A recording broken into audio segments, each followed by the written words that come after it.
Hello guys, welcome to this video. I am Aniruddh. इस video में हम आगे का HTML सीखेंगे।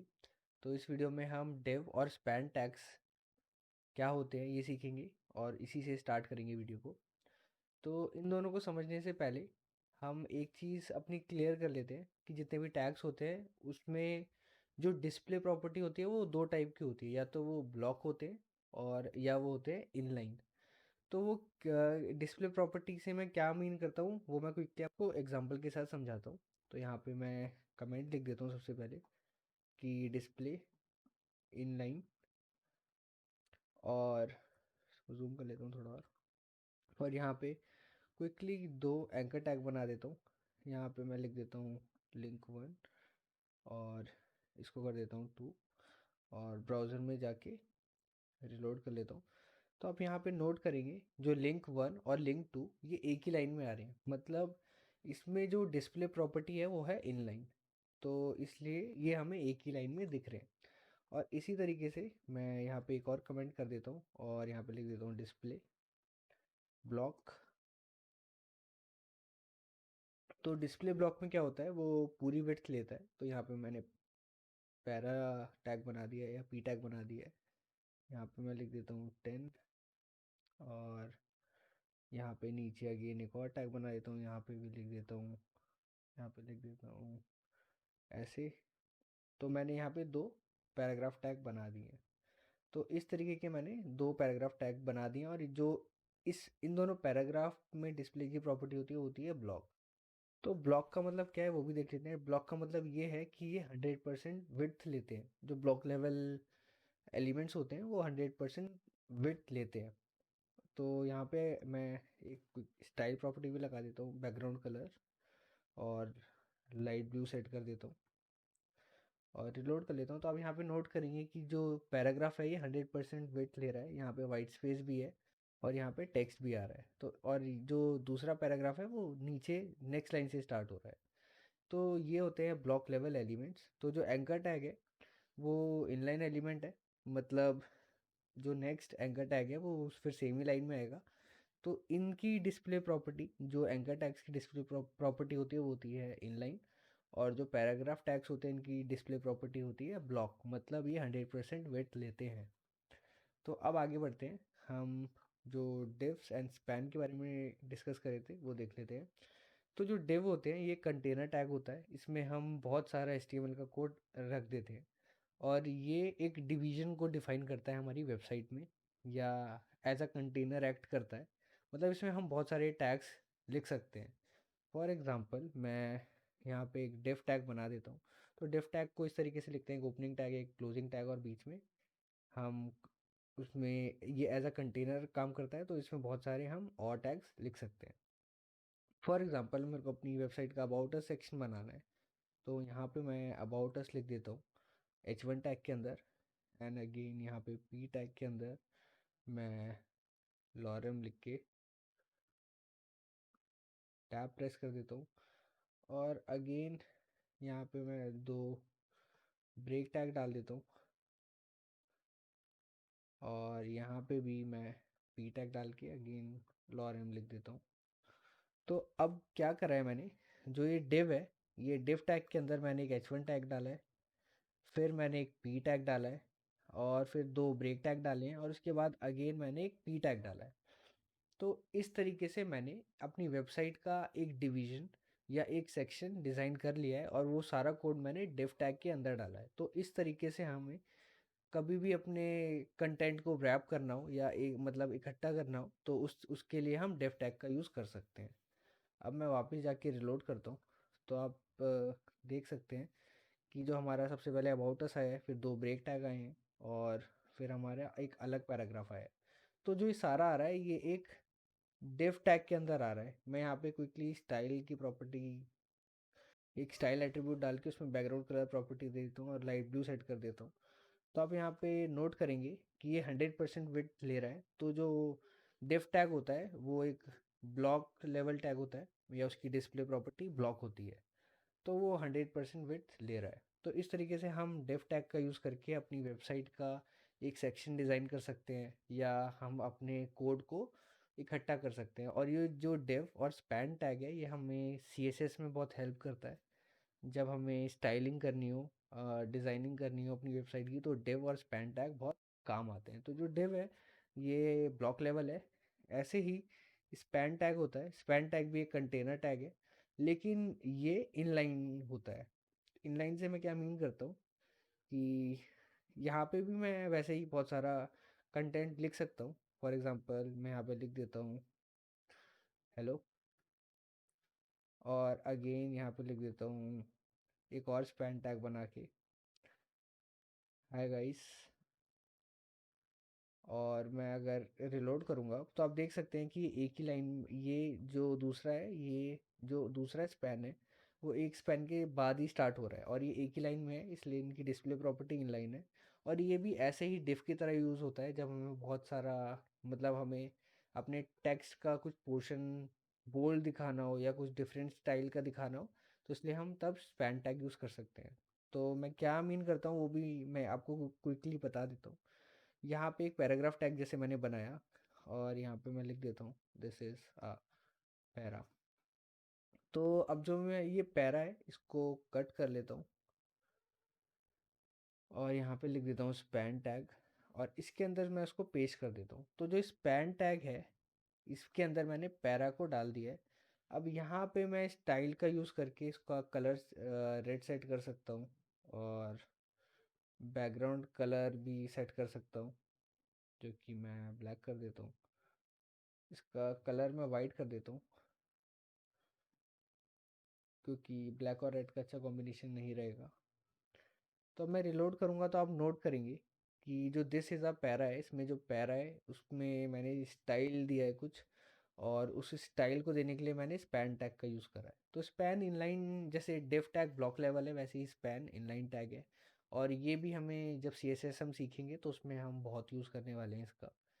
तो तब आपको डिव और स्पैन अच्छे से क्लियर हो जाएंगे। ये बेसिकली कंटेनर टैग है, तो इसमें हम अपना अलग अलग कंटेंट डाल सकते हैं। जैसे डेव में हमने बहुत सारे टैग्स डाले थे, इसमें हमने पैरा डाला था।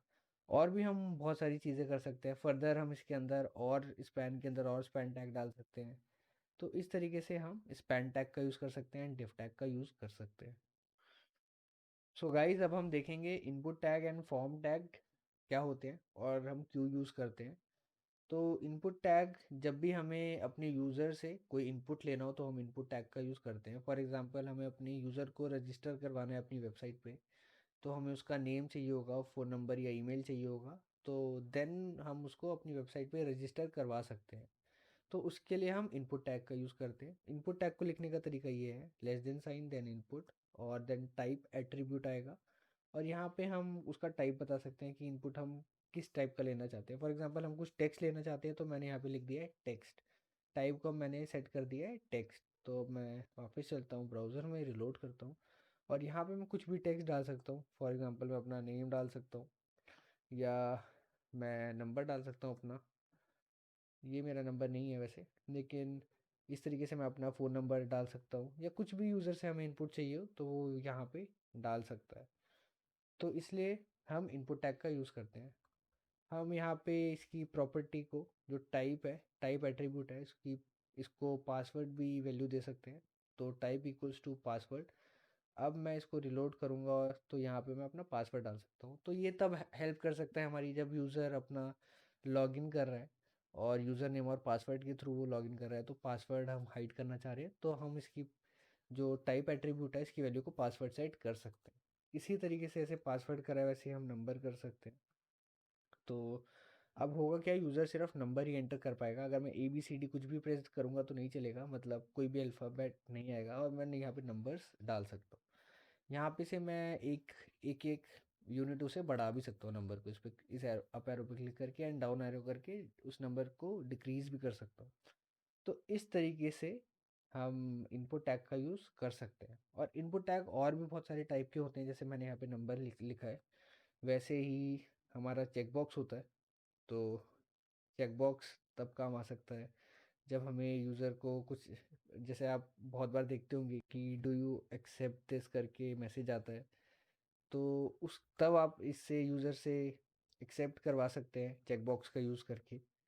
कुछ भी आपको और आप बहुत जगह से यूज़ कर सकते हैं कि आप रजिस्टर्ड यूज़र हैं या नहीं है, तो आप चेकबॉक्स का यूज़ कर सकते हैं अपनी वेबसाइट में। और ऐसे ही होता है रेडियो बटन, तो उसके लिए हमें टाइप को रेडियो सेट करना पड़ेगा। इसके लिए मैं दो रेडियो बटन बना लेता हूँ, और यहाँ पे मैं नेम भी उसको नेम प्रॉपर नेम सॉरी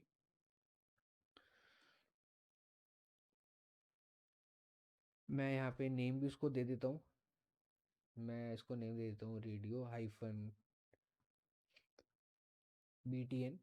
और इसी तरीके से मैं नीचे वाले रेडियो इनपुट टैग को भी सेम यही वैल्यू दे दूंगा नेम में। तो इसमें ये दोनों की आप नोट करेंगे, नेम में मैंने सेम वैल्यू दी है लेकिन टाइप रेडियो है दोनों का।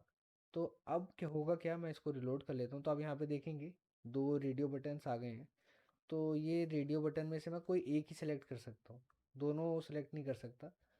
तो ये तब हेल्प कर सकता है, फॉर एग्जांपल मैं यहाँ पे लिख देता हूँ मेल और फीमेल।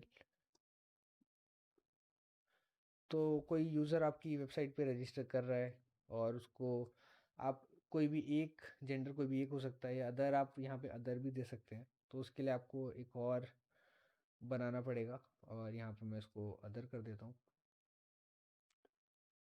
और रिलोड कर लेता हूँ। तो इस तरीके से यूज़र कोई भी एक रेडियो बटन को सिलेक्ट कर सकता है अगर उसमें मैंने सबका नाम सेम रखा है। तो इस तरीके से आप रेडियो बटन्स का भी यूज़ कर सकते हैं, और ये इस तरीके से आप यूज़र से अपना इनपुट ले सकते हैं। और आप इसके अलावा अब एज अ फाइल को भी इनपुट ले सकते हैं। तो यहाँ पे मैं लिख देता हूँ इनपुट टाइप में मैं लिख देता हूँ फाइल। तो यहाँ पे से इस तरीके से हम यूज़र से एज अ फाइल इनपुट ले सकते हैं। तो अभी लिखा हुआ आ रहा है नो फाइल चूजन, तो इस पर मैं अगर क्लिक करूँगा और कोई भी फाइल को सेलेक्ट करूँगा, तो आप देख सकते हैं उस फाइल का नेम यहाँ पे आ गया है। तो इस तरीके से हम फाइल को भी इनपुट ले सकते हैं, और हम रेंज भी ले सकते हैं कोई। तो यहाँ पे मैंने टाइप को रेंज वैल्यू दे दी और रिलोड करता हूँ, तो आप इस तरीके से आप रेंज दे सकते हैं। तो ये आपने देखा होगा स्क्रीन की आप ब्राइटनेस ब्राइटनेस इससे चेंज करते होंगे, तो ऐसा कुछ आपकी स्क्रीन पे आता होगा, ये फ़ोन में आता होगा। तो ये आप वेबसाइट में भी यूज़ कर सकते हैं यूज़र से अलग अलग चीज़ों का इनपुट लेने के लिए। तो ये भी एक इनपुट टैग है, और जिसकी टाइप की वैल्यू हमने रेंज रखी। और इसमें और भी बहुत सारी वैल्यूज़ आती हैं, जैसे डेट आती है।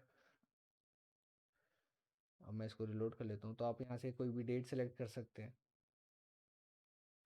मैं जूम आउट कर लेता हूँ थोड़ा, जैसे मैंने ये सेलेक्ट करी, तो 12 दिसंबर, 2 तारीख 12 दिसंबर आ गई है। तो इस तरीके से मैं डेट भी सेलेक्ट कर सकता हूँ। तो अलग अलग इनपुट मैं यूज़र से ले सकता हूँ।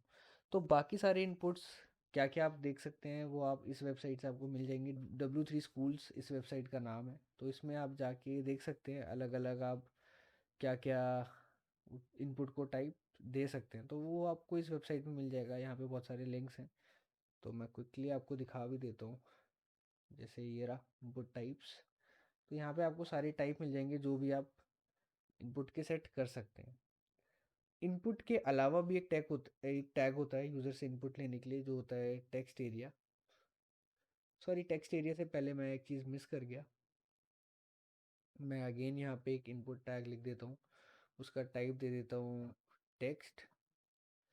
और इसमें हम एक और प्रॉपर्टी डाल सकते हैं, एक और एट्रीब्यूट डाल सकते हैं, जो कि होता है प्लेस होल्डर। तो यहाँ पे मैं लिख सकता हूँ एंटर योर नेम करके, और मैं वापस जाता हूँ, रिलोड करता हूँ इसको, सॉरी इसको रिलोड करता हूँ। तो यहाँ पे आप प्लेस होल्डर टेक्स्ट देख सकते हैं, थोड़ा ग्रे से कलर का आ रहा है, और यहाँ पे अगर मैं कुछ भी टाइप करूँगा तो वो गायब हो जाता है।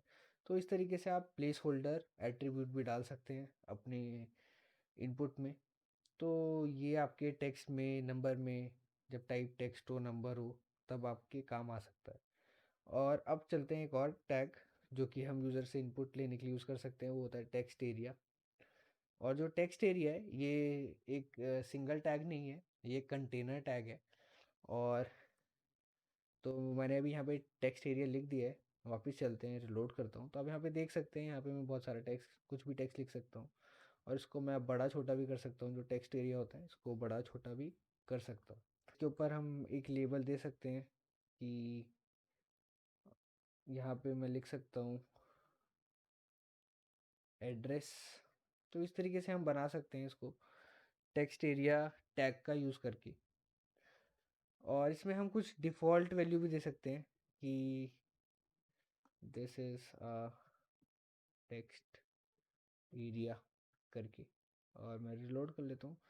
तो यहाँ पे लिखा हुआ आ रहा है text, this is a text area, खुद से लिखा आ रहा है। मैं इसको हटा के चेंज भी कर सकता हूँ। तो इस तरीके से इनपुट टैग और टेक्स्ट एरिया टैग का यूज़ हम कर सकते हैं। अब इसके अलावा जो एक टैग रह गया है वो है फॉर्म टैग। तो उसको लिखने का तरीका ये है स्लैश फॉर्म। और इस तरीके से हम फॉर्म टैग लिख सकते हैं। और इसमें आपका जो एक टैग और आता है वो होता है इनपुट टैग, और उसका टाइप आप कर सकते हैं सबमिट। और इसको मैं ऐसे कर देता हूँ क्लोज। तो अब मैं, और यहाँ पे मैं एक और टैग डाल देता हूँ अभी, जिसका टाइप मैं रख दूंगा टेक्स्ट। बस इतना काफ़ी है। तो कभी भी हमें कोई फॉर्म बनाना हो, यूज़र रजिस्ट्रेशन का फॉर्म बनाना हो या यूज़र से लॉगिन करवाना हो, तो हम ऐसे एक फॉर्म बना सकते हैं फॉर्म टैग का यूज़ करके। उसमें इनपुट डाल सकते हैं और एक इनपुट जो इसमें हमें लास्ट में डालना है वो होगा सबमिट। तो उससे यूज़र जब भी, इससे होगा क्या, हम क्विकली पहले देख लेते हैं फिर डिस्कस करते हैं। तो आप देख सकते हैं यहाँ पे एक इनपुट टैग आ रहा है और एक सबमिट बटन आ रहा है। तो जो ये सबमिट बटन आ रहा है, ये सबमिट बटन हमने जो टाइप इक्वल्स टू सबमिट रखा है इसी से आ रहा है। तो इस तरीके से हम फॉर्म टैग का यूज़ कर सकते हैं और उसमें अलग अलग इनपुट टैग्स डाल सकते हैं। तो मैंने अभी सिर्फ दो ही इनपुट टैग डाले हैं, आप मल्टीपल इनपुट टैग्स भी डाल सकते हैं। और इस तरीके से आप अपना फॉर्म डिज़ाइन कर सकते हैं जिससे यूज़र लॉगिन कर पाए और अलग अलग फंक्शनैलिटी कर पाए। लेकिन अभी आपने नोट करा होगा हम कुछ भी, जो भी यूज़र डेटा एंटर कर रहा है उसका कुछ यूज़ नहीं कर रहे। तो उसका यूज़ करवाने के लिए हमें जावास्क्रिप्ट का यूज़ करना पड़ेगा, जो कि एक प्रोग्रामिंग लैंग्वेज है। और उसकी हेल्प से हम डेटा को मैनिपुलेट कर सकते हैं, चेंज कर सकते हैं और उसका यूज़ कर सकते हैं, जिससे और फर्दर हम डेटाबेस में स्टोर भी कर सकते हैं अपने डेटा को। तो इसके लिए हमें जावास्क्रिप्ट भी सीखनी पड़ेगी। तो हमारे इनपुट टैग और फॉर्म टैग यही हैं, इसको आप अच्छे से देखें। और और इन्फॉर्मेशन के लिए आप W3 स्कूल्स की साइट पे जाएं और वहाँ पे आपको और एग्जांपल्स मिल जाएंगे। इसमें मैं सारे कवर नहीं कर रहा हूँ, इसमें सारे मैंने इंपॉर्टेंट कवर करे हैं, तो आप एक बार वहाँ पे जाके भी देख सकते हैं अच्छे से। अब हम देखेंगे आई फ्रेम टैग। तो कभी भी कोई हमें वेबसाइट अपनी वेबसाइट में एम्बेड करनी हो, मतलब कोई और वेबसाइट हमें अपनी वेबसाइट के अंदर दिखानी हो, तो हम आई फ्रेम टैग का यूज़ कर सकते हैं। तो उसको लिखने का भी ऐसी तरीका है, हमें लिखना पड़ेगा आई फ्रेम और सोर्स, मतलब उसकी लोकेशन बतानी पड़ेगी, उसकी पूरी लोकेशन। और यहाँ पे हम पूरा उसका डोमेन नेम, पूरा एड्रेस डालना पड़ेगा। तो फॉर एग्जांपल मैं यहाँ पे लिख देता हूँ, मैं अपनी पोर्टफोलियो वेबसाइट का यहाँ पे यूआरएल डाल देता हूँ।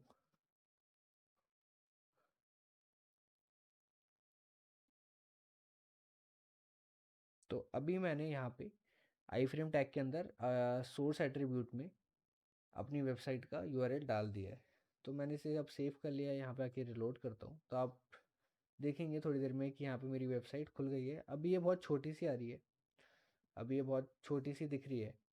तो इसको एडजस्ट करने के लिए मैं यहाँ पे विड्थ एट्रीब्यूट में लिख देता हूँ 100 या 1000 पिक्सल और हाइट दे देता हूँ 800 पिक्सल। तो अब रिलोड करता हूँ तो वेबसाइट थोड़ी सी बड़ी हो जाएगी। तो इसमें मेरी पूरी वेबसाइट आ गई है। तो मैंने एक वेबसाइट के अंदर दूसरी वेबसाइट डाल दी है, ये मैंने 2 साल पहले बनाई थी। तो ये मेरी पोर्टफोलियो वेबसाइट है और इसको मैंने अपनी एक और वेबसाइट में दिखा रहा हूँ यूजिंग आई फ्रेम टैग। अब आप यहाँ पे नोट कर रहे होंगे कॉर्नर्स पे ग्रे कलर का बॉर्डर है। जब ये आप इम्प्लीमेंट करेंगे, खुद से देखेंगे तो आपको ज़्यादा क्लियर रहेगा, ज़्यादा समझ आएगा। तो उस बॉर्डर को हटाने के लिए मैं लिख सकता हूँ फ्रेम बॉर्डर इक्वल्स टू 0। और अब मैं रिलोड करूँगा तो ये बॉर्डर जो छोटा सा था वो गायब हो जाएगा। ये आप इम्प्लीमेंट करेंगे तो आपको अच्छे से क्लियर हो जाएगा। तो आप आई फ्रेम टैग्स को कुछ इस तरीके से यूज़ कर सकते हैं। एंड आई फ्रेम टैग्स का यूज़ करके आप अपनी कोई यूट्यूब वीडियो भी अपनी वेबसाइट में दिखा सकते हैं, किसी और की यूट्यूब वीडियो को भी आप अपनी वेबसाइट में दिखा सकते हैं। अब मैं क्विकली अपनी वीडियो को खोल लेता हूँ और यहाँ पे शेयर वाले बटन पे क्लिक करूँगा और इस एम्बेड वाले ऑप्शन पे जाऊँगा। तो और यहाँ से कॉपी पे क्लिक करूँगा तो आप यहाँ पे से देखेंगे कि ये कुछ आई फ्रेम का कोड लिखा हुआ है, ये मैंने कॉपी कर लिया है और मैं यहाँ पे आके इसको पेस्ट कर देता हूँ। और अगर मैं वापस अपने वेब पेज पे आऊँगा और रिलोड करूँगा तो आप देख सकते हैं कि यहाँ पे मेरी वीडियो दिख रही है। मैं यहाँ से उसे प्ले भी कर सकता हूँ और सारे कंट्रोल्स भी मेरे को मिल जाते हैं। तो इस तरीके से मैं कोई भी यूट्यूब वीडियो को अपनी वेबसाइट में एम्बेड कर सकता हूँ। तो हमने मोस्टली सारी चीज़ें कवर कर ली हैं। एक चीज़ मेरे को और बतानी रह गई है जो लास्ट है, फिर हम इस वीडियो को वाइंड अप करते हैं। हम हेडर टैग और मैं पहले क्विकली लिख लेता हूँ, main tag and footer tag का, हम इन 3 टैग का यूज़ करते हैं जब भी हम अपनी वेबसाइट डिज़ाइन कर रहे होते हैं। ये HTML5 के टैग्स हैं। तो इसमें क्या होता है, जितना भी हेडर मतलब जितना भी हमें अपनी नेविगेशन टाइटल साइट का डालना होता है वो हम हेडर में डाल देते हैं, और जितना भी हमारा मेन कंटेंट होता है वो हम मेन टैग के अंदर डाल देते हैं, और जितना भी फुटर मतलब जो भी हमारी वेबसाइट की फुटर में दिखाना होता है वो फुटर टैग के अंदर डाल देते हैं। तो ये जब हम एक वेबसाइट डिज़ाइन करेंगे तब हमें क्लियर हो जाएगा। मेरे को अभी इस वीडियो में बताना था। तो जो ये टैग हैं आपको आगे की वीडियोस में क्लियर हो जाएंगे। हम वेबसाइट जब डिज़ाइन करेंगे कोई तो हम इन टैग्स का भी यूज़ करेंगे, तो आपको वहाँ पे से क्लियर हो जाएंगे। और इन टैग के अंदर तब हम लिखेंगे और ये डिज़ाइनिंग में भी हेल्प करेंगे हमारी। तो हेडर, मेन और फुटर टैग को हम बाद में अच्छे से समझ लेंगे। और ये 3 टैग जो होते हैं HTML5 का पार्ट है। तो मोस्टली हमने सब कुछ कवर कर लिया है, जितना भी इम्पोर्टेंट HTML टैग्स थे हमने सब डिस्कस कर लिए हैं। अब नेक्स्ट वीडियो से हम CSS स्टार्ट करेंगे और जो थोड़ा बहुत हमारा HTML रह गया होगा ये हम आगे की वीडियोस में देख लेंगे। So thank you guys for watching this video and see you in the next video.